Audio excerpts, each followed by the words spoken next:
Donc voilà, on s'est arrêté à l'exercice. Donc la solution que je vous propose, vous l'avez déjà fait. Donc voilà l'algorithme proposé. On initialise le résultat à 1 et on donne fact n résultat. Et à chaque fois, si n est supérieur strictement à 1, alors factoriel, on appelle factoriel de n-1 n fois le résultat. Donc voilà une petite exécution. Donc pour calculer le factoriel de 4, on appelle factoriel 4 1, parce que déjà le résultat c'est initialisé à 1, qui va appeler le factoriel de 3 4 fois 1, qui va appeler le factoriel de 3 fois le résultat qui est calculé, 3 fois 4, et ensuite 2 est toujours supérieur à 1, donc on appelle la fonction n-1, n étoile résultat, qui va donner 1, 2 fois le résultat de la dernière étape qui est 12, 2 fois 12, et ensuite la prochaine étape, n, 1 n'est pas supérieur strictement à 1. 1, elle est égale à 1, donc ce qui fait l'appel s'arrête, mais on calcule juste le résultat qui est 24. C'est bon? Donc voilà, c'était un petit exercice pour mettre le point sur la notion de la une récursivité terminale ou non terminale. Alors maintenant, on va aborder un autre volet dans notre cours, c'est l'ensemble des paradigmes classiques et techniques de conception d'algorithmes. Parmi ces paradigmes-là, ce sont des techniques, des concepts qui permettent de résoudre des algorithmes qui sont un peu complexes. Par exemple, le paradigme diviser pour régner. Alors là, c'est un paradigme classique et une technique qui permet de concevoir un algorithme qui va permettre de résoudre les problèmes un peu complexes. Alors, c'est quoi le concept? Le concept, c'est diviser pour régner. C'est une méthode algorithmique basée sur le principe suivant. On divise un problème qui est généralement complexe à résoudre en une multitude de petits problèmes. Les petits problèmes seront plus simples à résoudre que le problème original. C'est bon? Une fois les petits problèmes résolus, on recombine les petits problèmes résolus afin d'obtenir la solution du problème de départ. Donc, ce paradigme-là, il contient 3 étapes. La première étape, c'est quoi? C'est diviser. Ça veut dire le problème d'origine est divisé en un certain nombre de sous-problèmes. Régner, on résout les sous-problèmes. Et après, qu'est-ce qu'on fait? Parce que résoudre des petits problèmes, c'est plus facile que résoudre des grands problèmes. Donc, régner, ça se manifeste dans le fait qu'on résout les petits problèmes. Parce qu'ils sont faciles à résoudre par rapport aux problèmes d'origine. Ensuite, on a divisé, on a régné, ça veut dire on a résolu les petits problèmes. Alors, qu'est-ce qu'il reste après? On combine. C'est combiner les solutions des sous-problèmes, bien sûr, qui sont combinés de telle sorte à obtenir la solution du problème d'origine. Donc, c'est ça le principe de diviser pour régner. Alors, parmi les algorithmes célèbres de ces techniques-là, de ce paradigme classique, c'est le tri par fusion. Ça veut dire si on a un problème de tri. Comme vous le savez, le tri n'est pas une tâche assez simple. Donc, il y a plusieurs méthodes proposées, parmi lesquelles c'est le tri par fusion. On utilise la technique diviser pour régner. Alors, qu'est-ce qu'on fait? Regardez notre tableau. Il contient 6 éléments de départ. Alors, qu'est-ce qu'on fait? On va les diviser en 2. Regarde.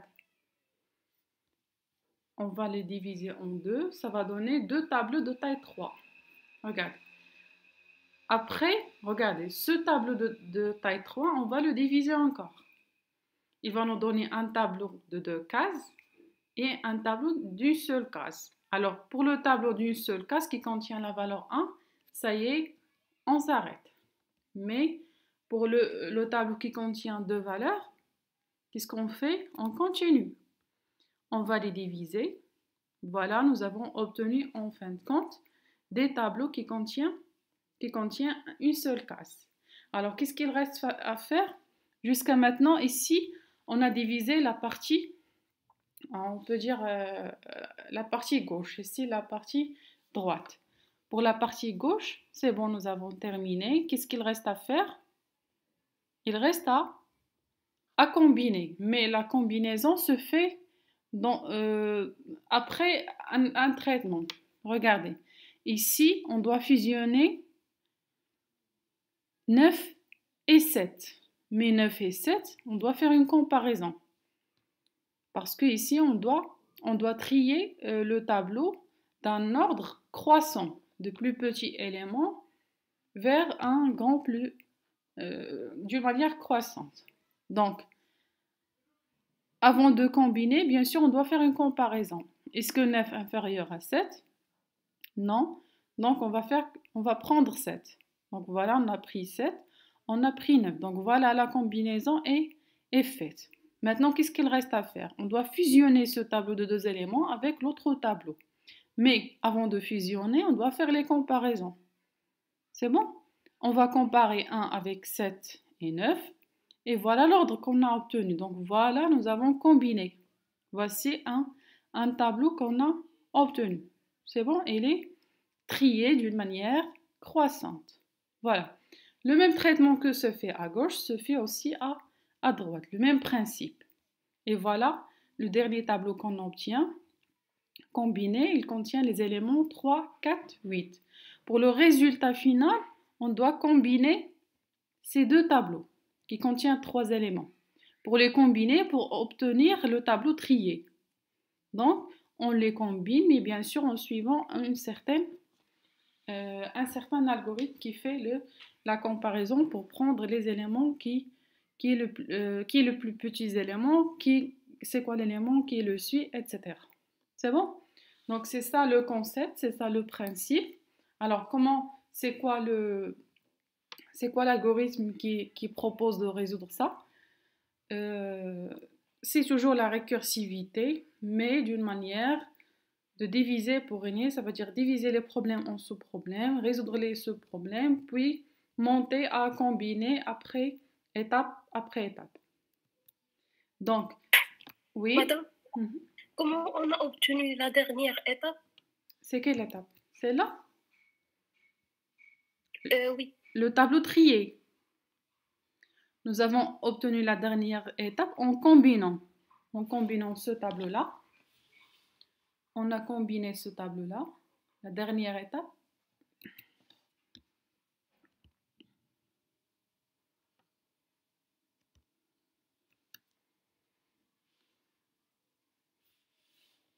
On a combiné ce tableau-là avec ce tableau-là. C'est bon? On a combiné 1 et 2 pour avoir notre tableau. Bien sûr, la combinaison, bien sûr, on doit faire un petit traitement pour comparer les éléments afin d'obtenir un tableau trié. C'est bon? D'accord. Ça, c'est le principe. Mais l'algorithme, le code, etc., l'exécution ligne après ligne, on va la faire. Parce que ce n'est pas un algorithme qui est assez simple. C'est pour cela qu'on va le faire un peu doucement. C'est bon?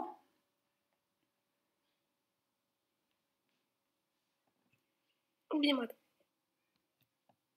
Voilà. Donc, c'est ça, l'algorithme Trifusion. Il est basé sur l'appel récursif. Déjà, la divisé pour régner, il se base majoritairement sur la récursivité. C'est bon? Donc, alors, qu'est-ce qu'on fait? On va faire une fonction Trifusion qui va prendre T, le tableau. Début, c'est quoi? Début, c'est l'indice du premier élément. Et fin, c'est l'indice du dernier élément du tableau. Alors, si le début est inférieur à fin, ça veut dire ici n'est pas une case, parce qu'un tableau avec une case, ça va nous donner quoi? Ça va nous donner le début égale à fin. Un tableau avec une seule case. Vous suivez? Oui, madame. Oui, madame.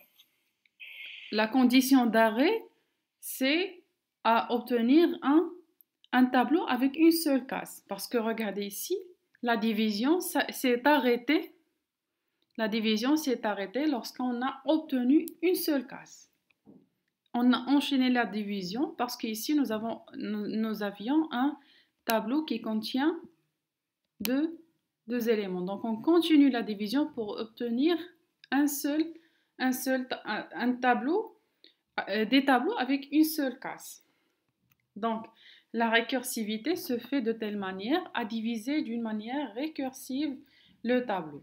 Alors, la condition d'arrêt, la division s'enchaîne lorsque début est inférieur strictement à fin. Ça veut dire que nous n'avons pas atteint un tableau avec une seule case. Ça s'arrête lorsqu'on atteint début égale à fin. Ça veut dire un tableau avec une seule case. Tant que ce n'est pas le cas, ça veut dire le tableau, on peut le diviser encore. C'est bon? Donc, on fait quoi? On trouve le milieu du tableau. Milieu, c'est quoi? L'indice du milieu. On fait le début, l'indice du début, l'indice de la fin, sur 2, bien sûr. C'est une division entière ici. Donc, on va prendre le quotient. C'est bon? Après, nous avons obtenu c'est quoi le milieu. On appelle la même fonction, mais cette fois-ci, dans la partie gauche. Ça veut dire le tableau qui démarre au début et qui se termine au milieu. C'est bon? Comme si on a un tableau.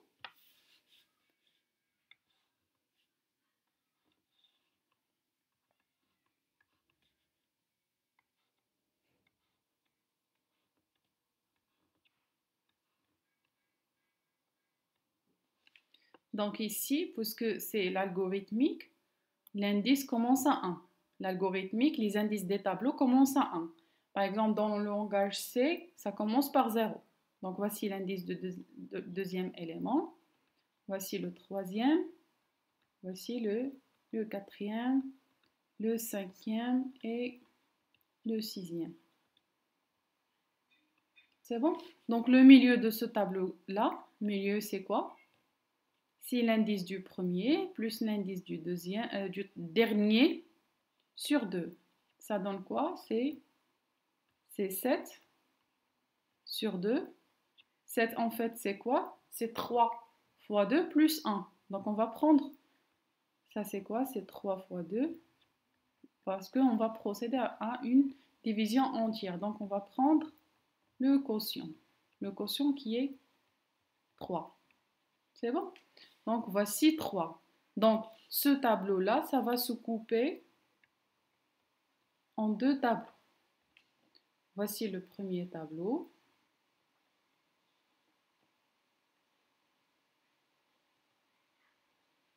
Donc voici l'indice 1, l'indice 2, l'indice 3. C'est un deuxième.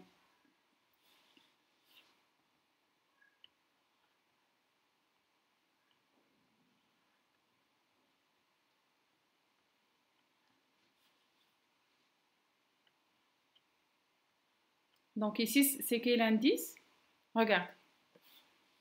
Voici le premier tableau. Le deuxième tableau, ça commence milieu plus 1. Donc 3 plus 1, ça fait 4. Donc voici le début de l'autre tableau. Donc c'est 4. Ça c'est 5. Et ça c'est 6. Donc voilà, nous avons trouvé c'est quoi le milieu. Nous avons divisé le tableau en 2. Et quoi après? Alors qu'est-ce qu'on fait après? On va faire la fusion. La fusion, on fusionne le tableau. Toujours on va faire la fusion, ça va être dans notre tableau. Dans notre tableau qui est entré au début. Mais on va fusionner quoi? On va donner l'indice du début, l'indice du milieu et l'indice de la fin. Donc voilà, cette fonction-là, ça va s'appeler d'une manière récursive. Donc pour la bien voir comment l'ordre ça se fait, on va le faire en détail. C'est bon? Donc c'est pour cela, pour la mieux voir. Voici, je trouvais, voici le code de tout l'algorithme. Ici, c'est juste la partie tréfusion qui fait la division. On peut l'appeler par exemple division. Mais c'est le concept de tout l'algorithme. C'est pour cela qu'elle porte son nom tréfusion. Mais bien sûr, tout l'algorithme, il se base sur deux fonctions. Une fonction qui fait la division et une autre fonction. À l'intérieur de cette division-là, il appelle une fonction qui fait la combinaison. Ça veut dire qui reconstitue les tableaux, mais d'une manière triée. C'est pour cela qu'on aura deux fonctions. Donc voici la fonction tréfusion. Tréfusion qui fait la division. C'est ce qu'on a appelé. C'est ce que j'ai expliqué tout à l'heure. Donc là, voici, c'est en langage C. Je vais vous envoyer le code en général, tout le code pour le tester sur un environnement de développement de C. Donc la partie gauche, il contient la fonction qui fait la fonction tréfusion, qui prend en paramètre d'entrée le tab, le début du tableau et la fin. Et elle procède de telle sorte, il fait un appel récursif, de telle sorte à s'arrêter lorsqu'on lui donne un tableau qui a une seule case. C'est bon? Mais lorsque le tableau contient plus qu'une seule case, donc il va continuer à faire quoi? Il va trouver le milieu du tableau, il va appeler cette fonction sur la partie gauche, la première moitié du tableau, il va appeler tréfusion, cette fonction même, sur la deuxième moitié du tableau, et il va appeler la fonction fusion. Donc c'est ça la fonction maîtresse. Ici c'est juste pour afficher, pour exécuter. Ça c'est le code général. Mais la deuxième partie, bien sûr, c'est la fusion. Voici la méthode qui fait la fusion. Alors il prend en paramètre quoi? Alors la fusion, elle fait quoi? Il va prendre le tableau qu'on lui donne en paramètre d'entrée. Il donne c'est quoi son début, c'est quoi son milieu et c'est quoi sa fin. Il fait quoi? N1, ça va être quoi? Il va créer deux tableaux. Un tableau gauche et un tableau de droite. C'est bon? Regardez, il stocke toutes les valeurs du tableau qu'on lui a donné en entrée, mais la première moitié dans un tableau gauche et la deuxième moitié dans le tableau droit. C'est bon? Donc voilà, nous avons tableau gauche et tableau droit. C'est ça. C'est cette étape-là. On a tableau gauche, voici gauche, comme si on a gauche ici. C'est bon? Gauche et voici droite.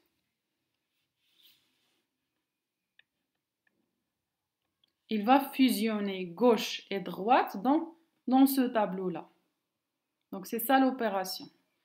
Dans cette étape-là, voici gauche et voici droit. Dans cette étape-là, voici gauche et voici droit. La fusion, ça va se faire ici. La fusion de ces deux, ça va se faire ici. Et la fusion de 1 et 2, ça va se faire ici. Donc c'est ça la fonction. Donc, c'est bon. Donc voici la partie gauche et la partie droite. Qu'est-ce qu'il fait? Il initialise le cas à début. Vous allez mieux comprendre ça lorsqu'on fait une exécution à la main. Ça veut dire étape après étape.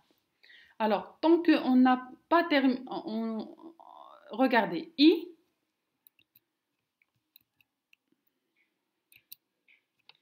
Alors, dans ce tableau-là, voici, par exemple, il vaut mieux prendre cet exemple-là. On veut fusionner ces deux tableaux. Le gauche, c'est 7, 9 et le droit, c'est 1. C'est bon? Donc l'indice de ça va être l'indice de ce tableau-là. Ça va être le I. Et l'indice du tableau gauche, c'est J. Et l'indice de K, c'est le tableau dans lequel on fait la fusion. Donc, Donc, c'est ça l'indice de I. Et ça, c'est l'indice de J. Et voilà l'indice de K. L'indice K du tableau dans lequel on fait la fusion. C'est bon? Donc, qu'est-ce qu'il fait?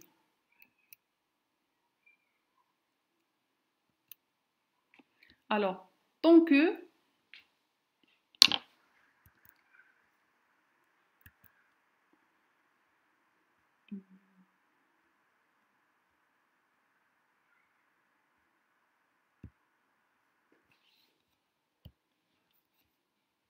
il vaut mieux que je prenne cette partie-là.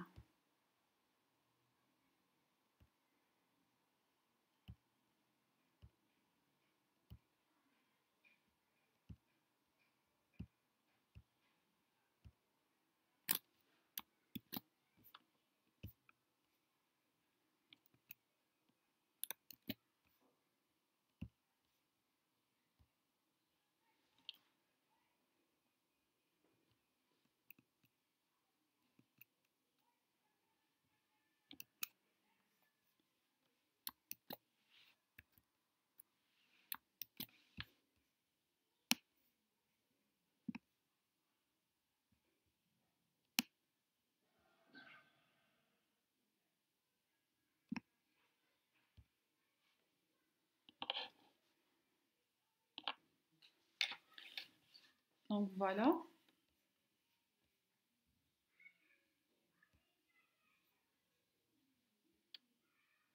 Donc, maintenant, on va fusionner le tableau qui a comme paramètre début. Ici, ça va être ici, puisque on travaille dans le langage C, ça va être ici, ça c'est 0.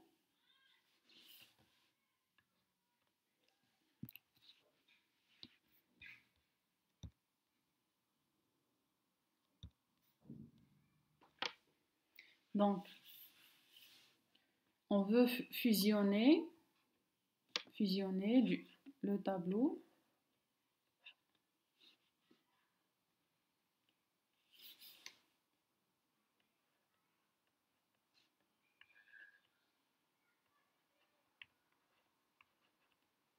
Ici, c'est juste une explication préalable. Comme ça, vous aurez une idée sur la fonction fusion, comment ça fonctionne. Mais lorsque on va faire l'exécution à la main de tout le programme, vous allez mieux voir ça pour bien toucher l'appel récursif. Ça se fait comment? La séquence de l'algorithme se fait comment? Donc, on va fusionner le tableau. Ici, c'est étape. Il a comme 0 et 2. Le début, milieu, ça va être quoi le milieu de ça? Donc voici étape. Donc voici l'indice 0. Et ça, c'est 2. La moitié de ça, ça va être ici. C'est l'indice 1. Donc c'est ça la moitié ici. La moitié, c'est 1.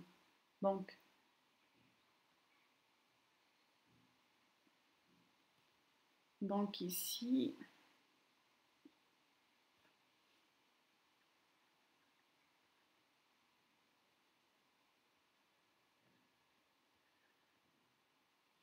donc c'est pas grave, je vais la barrer. Donc voici le début. Le milieu de ce tableau, quoi, c'est 1. Et la fin de ce tableau, c'est quoi? Qui est l'indice 2. C'est bon?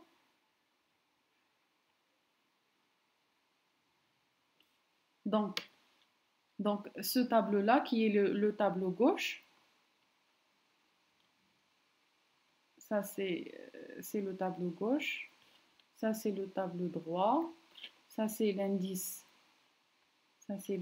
I, ça il a comme indice J, et ça c'est l'indice K. C'est bon? Donc il vaut mieux écrire, la bien écrire. Donc on veut faire fusion.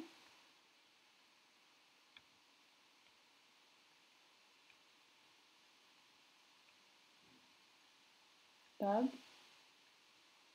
0, c'est quoi? C'est ça le début, le milieu c'est 1 et la fin c'est 2. C'est bon? Donc, si on fait une exécution, N1, ça va nous donner quoi? N1. N1, ça nous donne quoi? C'est milieu moins début plus 1. Donc, c'est 1 moins 0 plus 1. Ça va nous donner, c'est milieu. Le milieu, c'est 1 moins 0 plus 1. Ça veut dire que ça nous donne 2. C'est la taille du tableau gauche. C'est bon? Et N2, ça nous donne quoi? C'est la taille du tableau droit. C'est la forme en milieu. C'est 2 moins 1, ça nous donne 1. C'est bon, vous suivez? Oui. Donc 2, c'est la taille du tableau gauche, et ça, c'est la taille du tableau droit. Alors regardez, ici, c'est juste, on crée deux tableaux qui prennent la partie gauche et la partie droite. Les voici. On initialise I à 0, J à 0 et K au début. À début. Notre début ici, c'est 0. Notre début ici, c'est 0. Donc K, il est initialisé à 0. K est toujours initialisé au début du tableau qu'on souhaite fusionner. Si on veut fusionner le début qui commence par 3, donc K commence par 3. Et on verra ça dans l'exécution détaillée. Vous allez comprendre ça. C'est bon? Alors, après, regardez. Tant qu'on n'a pas parcouru tous les éléments du tableau gauche et tous les éléments du tableau droit, qu'est-ce qu'on fait? On compare. On compare les éléments du tableau gauche avec droit. Si GI inférieur ou égal à DJ, on stocke dans tab K le GI, parce que GI c'est plus petit que DG. Et on continue. C'est bon? Else, on va stocker dans K la partie, l'élément du tableau droit, parce que c'est lui qui va être plus petit. C'est bon? Donc, on va faire ça un par un. Donc, I, il est à 0. J, il est à 0. Et K, il est au début. Le début ici, c'est 0. Alors, regardez. On prend le premier élément de gauche. J de 0 égale à quoi? J de 0 égale à quoi? L'indice du tableau, l'élément du tableau gauche qui est l'indice 0. Égal à 7. Égal à 7. Donc, on va prendre G0, c'est ça. Et D0 égale à 1. Est-ce que 7 est inférieur à 1? Non, c'est l'inverse. Donc, c'est 1 qu'on va le stocker dans tab. Et on incrémente. On incrémente le I, on incrémente le J et on incrémente le K. Donc, maintenant, notre I, il est maintenant ici. Notre I, il est maintenant ici. Alors, est-ce que J, nous l'avons incrémenté? J, ça devient 1. Est-ce que 1 est inférieur strictement à N2?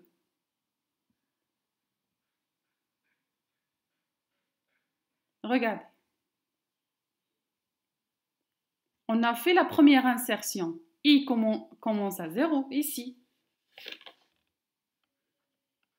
I égale à 0. Ici, c'est I égale à 1. J égale à 0. On a fait la première étape. I était à 0, J égale à 0. On compare 7 et 2, 1. Et on prend celle la plus petite. Nous l'avons pris. Voilà. Maintenant, on incrémente. G maintenant, elle est à 1. J, il est aussi incrémenté. Est-ce qu'il y a une autre case dans le tableau? Non. Non. Donc, ça y est, cette boucle, elle n'est plus valable. Elle n'est plus valable. Donc, c'est pour cela qu'on a ce while là. Donc, on a inséré cet élément-là. On doit compléter pour les autres. Donc, cette boucle-là, c'est terminé. Parce que le deuxième tableau, c'est bon, nous l'avons complété. C'est pour cela qu'on a le while. Ces deux while-là, c'est pour compléter le travail. C'est bon? Donc, le while, il va compléter les éléments du tableau qui restent. C'est bon? Donc, on a pris ce 1. Donc, qu'est-ce qu'on va faire? On va prendre les éléments du tableau qui reste. Notre tableau qui reste, c'est gauche. Donc, qu'est-ce qu'on va faire? Tant que i inférieur à n1, tab k prend gi. Parce que ici, cette boucle qui va être déclenchée, c'est celle sur i. Parce que sur j, c'est bon. Le travail est fait.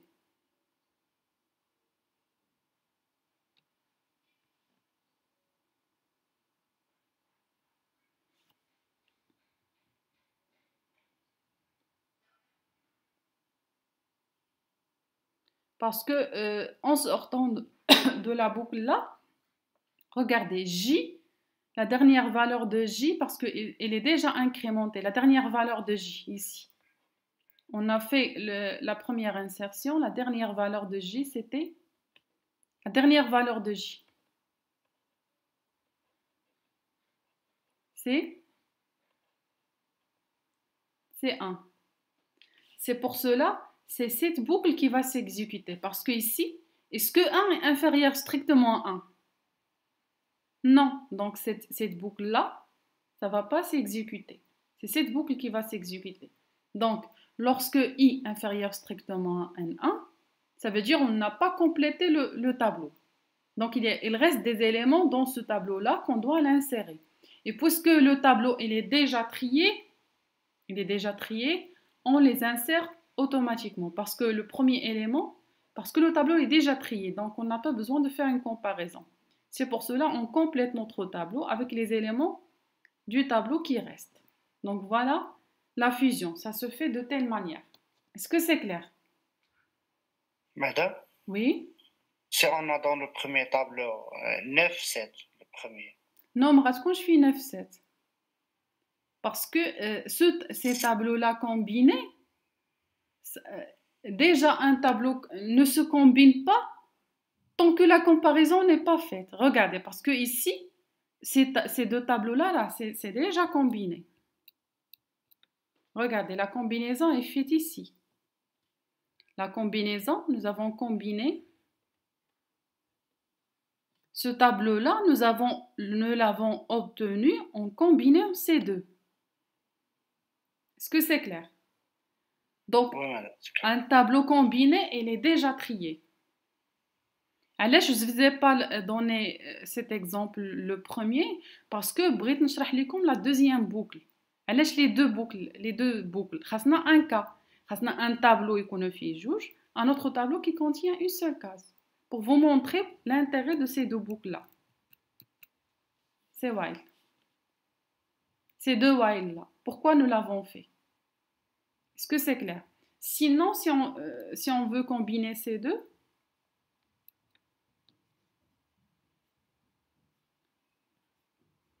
c'est clair, j'ai bien répondu à ta question? Oui, madame, c'est clair. Pour les autres, tout est clair jusqu'à maintenant?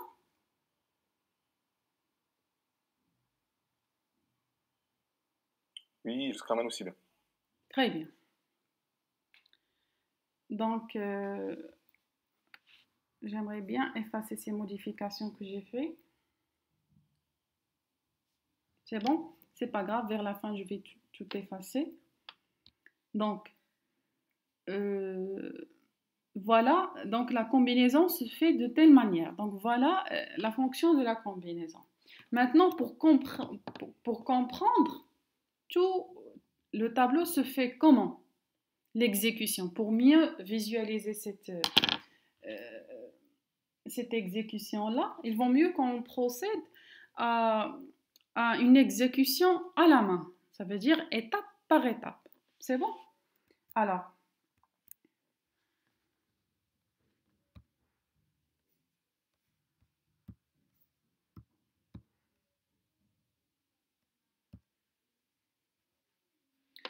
je conserve ces explications ou bien non?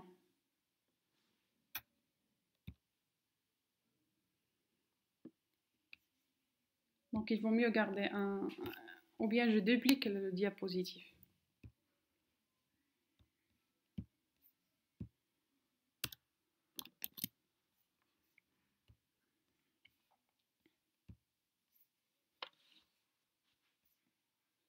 J'ai effacé les explications, mais c'est pas grave, vous avez compris le concept. Donc, il vaut mieux juste, je déplique aussi celle-là, comme ça vous gardez les explications. Donc voici notre, ici c'est notre table.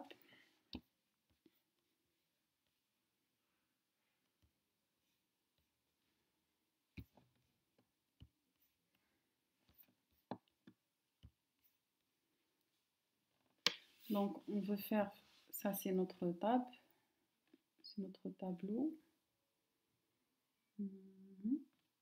Ça c'est notre table. On veut faire fusion, fusion.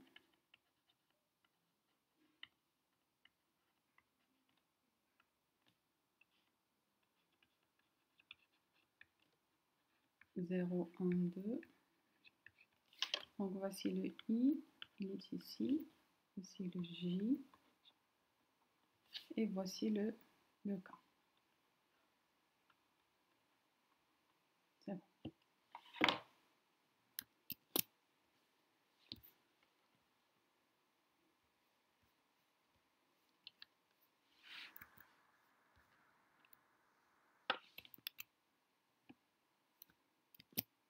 Donc voilà, maintenant on va procéder à une exécution à la main du tableau. Donc voici notre tableau initial. C'est bon? Ça va être, voici c'est notre tableau T. Voici notre T.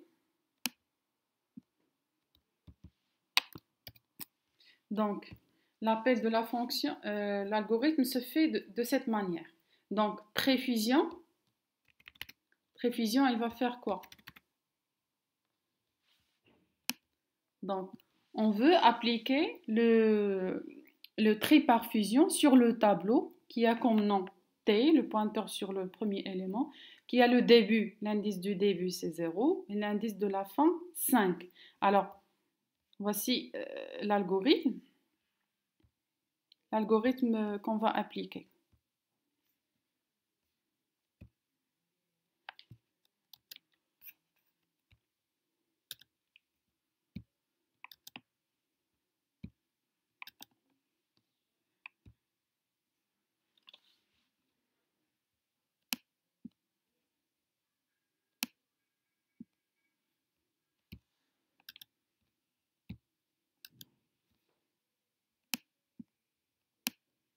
On va faire l'exécution du code en C. C'est pour cela qu'on va commencer les indices par 0. Pour regarder cette cohérence avec le langage C.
Ici, c'est juste pour garder la fonction à nos côtés.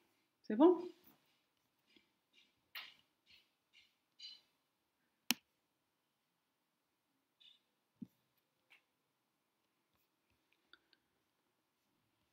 Alors, c'est bon.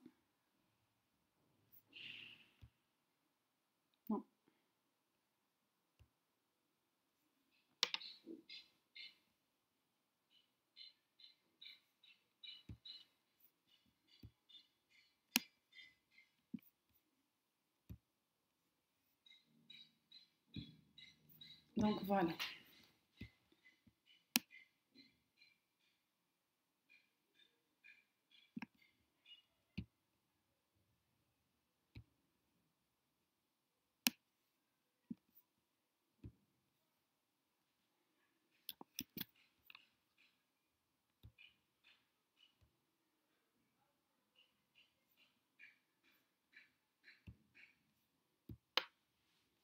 C'est bon?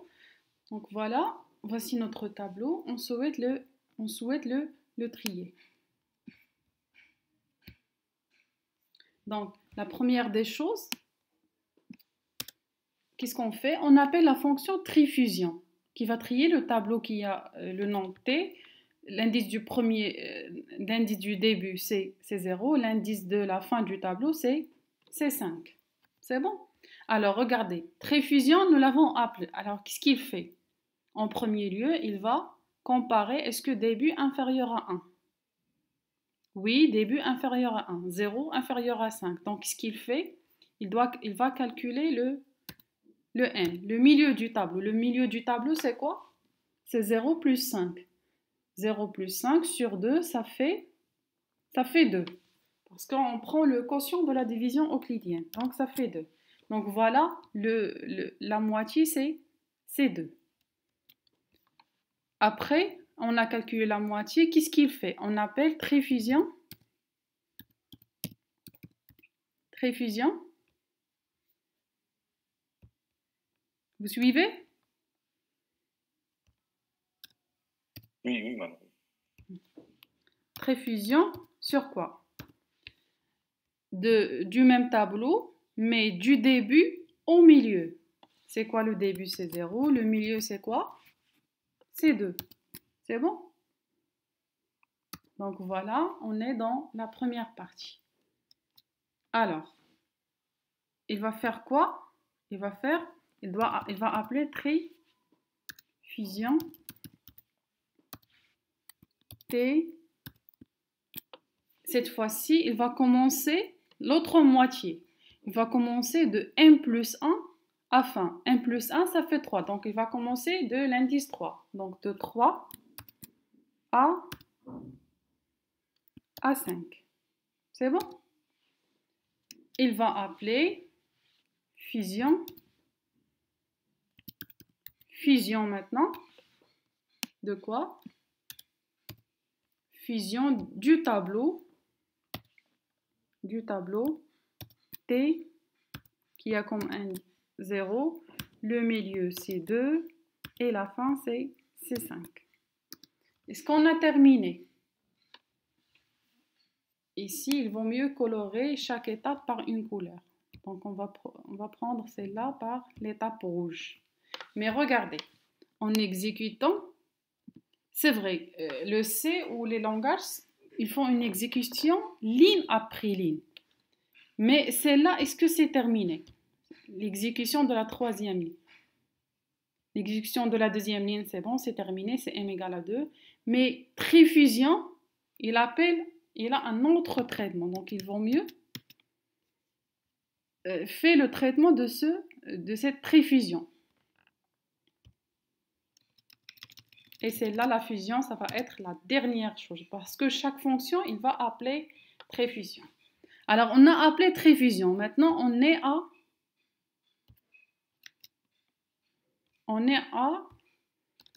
Ici, ça va décaler automatiquement. Donc, cette trifusion 3, il a un autre traitement. Lequel? Trifusion, il va faire le même algorithme. Donc, est-ce que 0 inférieur à 2? Oui. Donc, qu'est-ce qu'il va calculer? Il va calculer M. M, c'est quoi? Le milieu de ce tableau. Maintenant, on travaille sur ce tableau-là. Parce qu'il doit compléter toutes les exécutions, puis passer à l'autre exécution. Donc, maintenant, M, c'est quoi? C'est 1. 0 plus 2 sur 2. Donc, ça fait 1. Voilà, nous avons calculé M. Qu'est-ce qu'il va faire? 0, 1 et 1, 2. Voilà. La même fonction.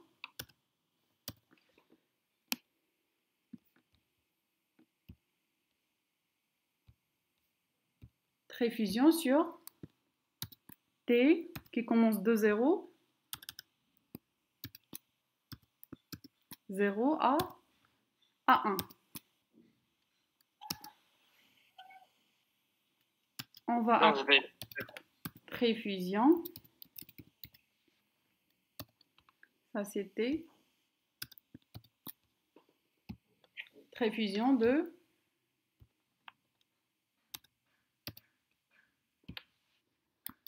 T de 1 jusqu'à Le 2. E2. Voilà. Parce que c'est ça la fin. C'est bon? Ça va être de 2 Oui. jusqu'à 2. Parce que c'est n plus 1. Oui. Oui, ça va être 2. Oui, c'est ça. Très bien. Voilà. Alors, qu'est-ce que vous remarquez pour celle-là? LX va être pris. Voilà. Donc, celle-là, c'est bon. Il n'y a pas de traitement. Il n'y a pas de traitement qui va suivre celle-là. Parce que c'est bon, on est arrêté. C'est bon. On est arrêté. Donc, mais on continue bien sûr. Et fusion de quoi?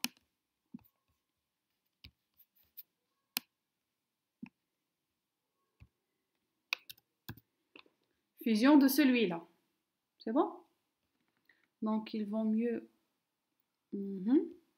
fusion de T 0,2. C'est ça? 0 et qui a comme moitié 1 et 2. C'est bon? Alors, pour ici, on peut dessiner, on est à quelle étape? Ici, on est au tableau 0,2. Donc, c'est bon, on est là. On a appelé trait fusion 0,1, donc on est dans cette moitié. Et on a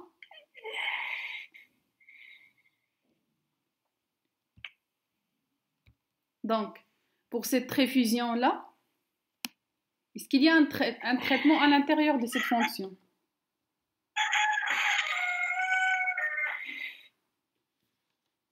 Non, non. Non. Puisque le début n'est pas inférieur strictement à la fin. Voilà, donc ça s'arrête. Donc, c'est quelle fonction qui va continuer le travail? C'est celle-là, parce que ici, voilà, ici, on a ce tableau-là.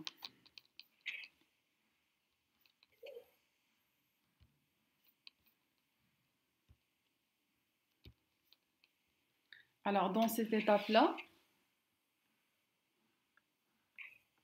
on est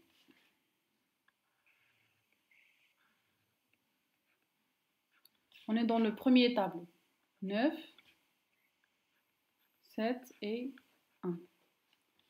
Maintenant, on va faire la prévision sur 0, 1. Donc, on est maintenant à 9, 7. Et celle-là, c'est 1. Dans cette étape-là, c'est 1. Je vais l'écrire par la suite. Alors, trait fusion ici n'a pas terminé pour T01. Pour T01. Alors, qu'est-ce qu'il va faire? On est maintenant ici. Il va diviser 0 tout seul et 1 tout seul. Il va trier les deux et après, il va faire la fusion. Voilà. Donc, on va calculer. 0 est inférieur strictement à 1. Donc, la moitié, c'est 0 plus 1. 0 plus 1 sur 2. Qui va donner 0. 0. C'est bon? Voilà. Donc, qu'est-ce qu'il va faire? C'est trait fusion.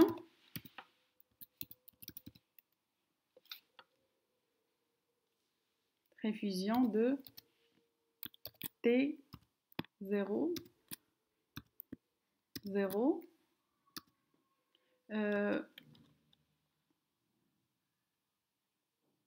0, 0, et après Il va appeler quoi? Trait fusion de quoi? Voici le tableau sur lequel on travaille. On va le découper en deux. On a calculé la moitié. On a appelé la fonction t. Voici le début, c'est 0. Voici n. Maintenant, on va appeler trait fusion sur le milieu, plus 1, et la fin. Le milieu plus 1, ça fait 1. Et la fin de ce tableau-là, c'est 1. Et on va faire quoi? On va faire quoi? Qu'est-ce qu'il reste à appeler? On est dans cette étape-là. Qu'est-ce qu'il reste à appeler? Si vous suivez.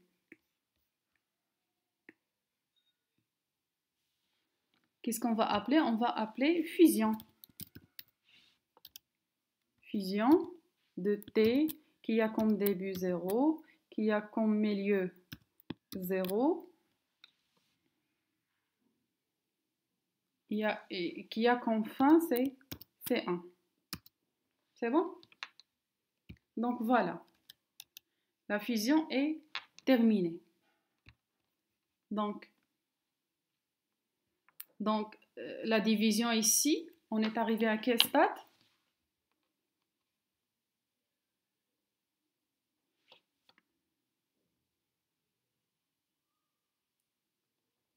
Vous suivez?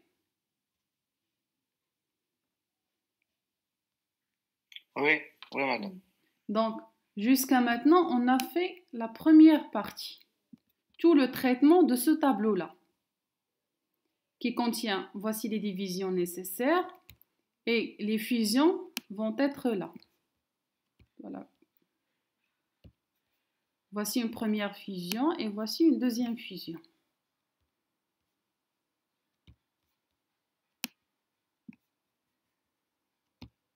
C'est bon? Donc, nous avons terminé tous les traitements qui vont se faire sur cet arbre-là. C'est bon?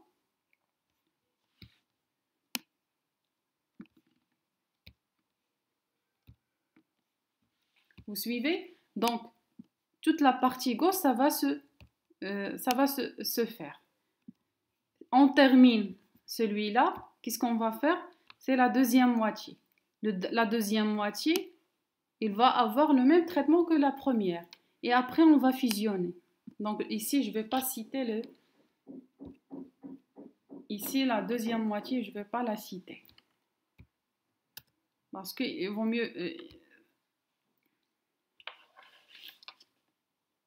Ici, ça va être le même traitement.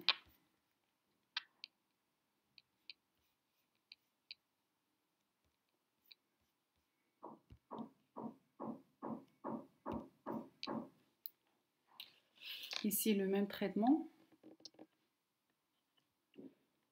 Le même traitement qu'on va faire ici. C'est le même. On ne va pas le répéter. Ici, comme si on a la partie gauche. C'est bon? Si on fait la première partie, celle-là, c'est la même chose que celle-là, ça correspond à la première partie. Tout ce tableau-là, ça correspond à la première partie. La partie qui contient 9, 0, c'est pas 0, mais plutôt c'est 7.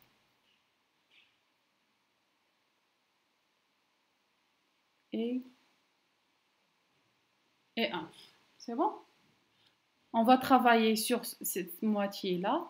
Le même travail qu'on a fait ici, on va le faire pour la deuxième partie, celle-là. Qui contient 4, 8. C'est bon? Le même travail, après on va fusionner. C'est bon? Donc, traitement de celle-là, ça va se faire ici, dans cette étape-là. Et le traitement de celle-là, ça va se faire ici. Après, on va faire la fusion. C'est bon? Donc, on revient maintenant sur le traitement qu'on va faire dans la première moitié. Alors ici, Voici notre tableau. On a calculé la moitié. On a appelé trait fusion T01. Ça veut dire ici, à cette étape-là, nous avons ce tableau qui contient 9 7. On a calculé la moitié. On a divisé ce tableau en deux. Ici, on a quoi? On a, ici c'est 9. Ici c'est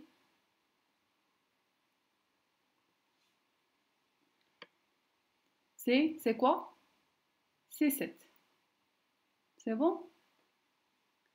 Et pour celle-là, c'est déjà fait, c'est trait fusion T22. Ça va contenir quoi? Trait fusion, il va contenir quoi? 1. Voilà. Donc, il va contenir, donc voici le 1. Voilà. Donc, la première fusion qui va se faire, ça va se faire sur notre tableau T. Donc, la première fusion, ça va se faire ici, dans cette étape-là. C'est bon? La première fusion, ça va se faire sur notre tableau. La fusion, ça va se faire ici. Alors, qu'est-ce qu'on va fusionner?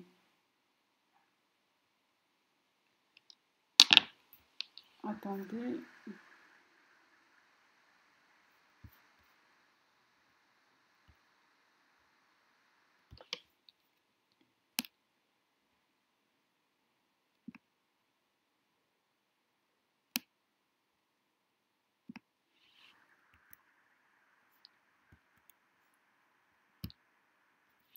J'essaie de les espacer un petit peu.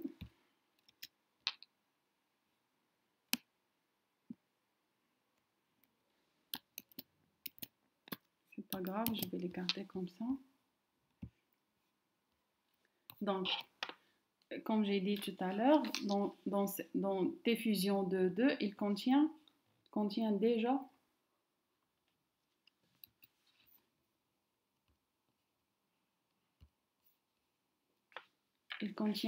un.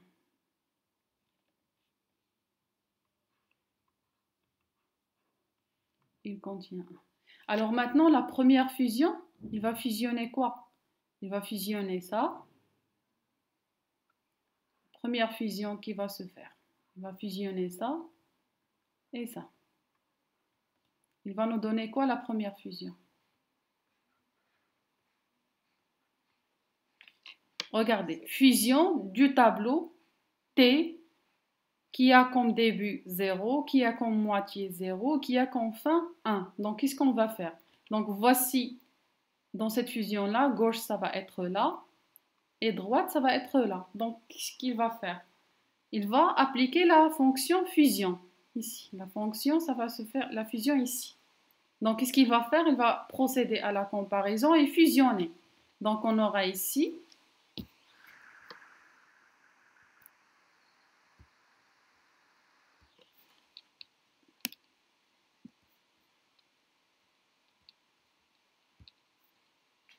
il va fusionner quoi?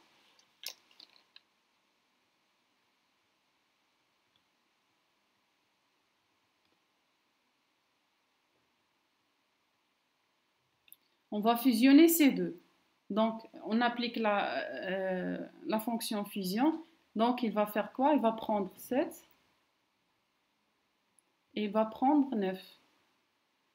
C'est bon? Donc, c'est bon? Donc, voici fusion. Cette fusion-là, elle va fusionner quoi? Regarde. Il va fusionner ce tableau-là avec ce tableau-là. Il va fusionner un avec le tableau qu'on vient de faire. Donc, parce qu'ici, la taille du tableau, ça va être 3. Donc, on va fusionner dans du tableau. Il aura quoi? On va fusionner ça avec ça. On va fusionner plutôt ça avec ça. C'est clair? Donc, il va fusionner 1 avec ce tableau-là. C'est bon? Donc, ici, la fusion, ça va se faire. C'est bon? Donc, on applique la fonction de la fusion. Donc, voilà, on obtient 1, 7, 9.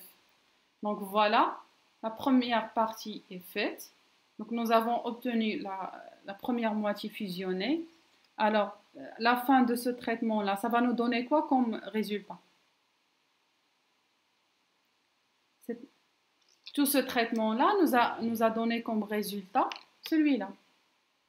Madame, 1, 3, 4. Non, celui-là.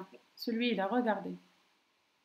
Tout ce traitement-là, regardez, l'entrée c'était quoi? L'entrée c'était 9, 7, 1. La sortie c'est quoi? C'est 1, 7, 9, un tableau trié. Tout ça se fait dans la partie gauche du premier tableau. Maintenant, 3, 4. oui, maintenant, on va faire le traitement sur ce tableau-là.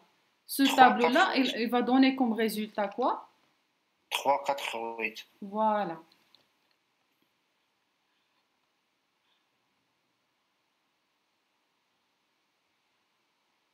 Donc, il va donner comme résultat 3, 4, 8. Et cette fusion-là, la dernière, ça va nous donner quoi? Ça va fusionner ça avec ça, ça va nous donner le tableau qu'on cherche.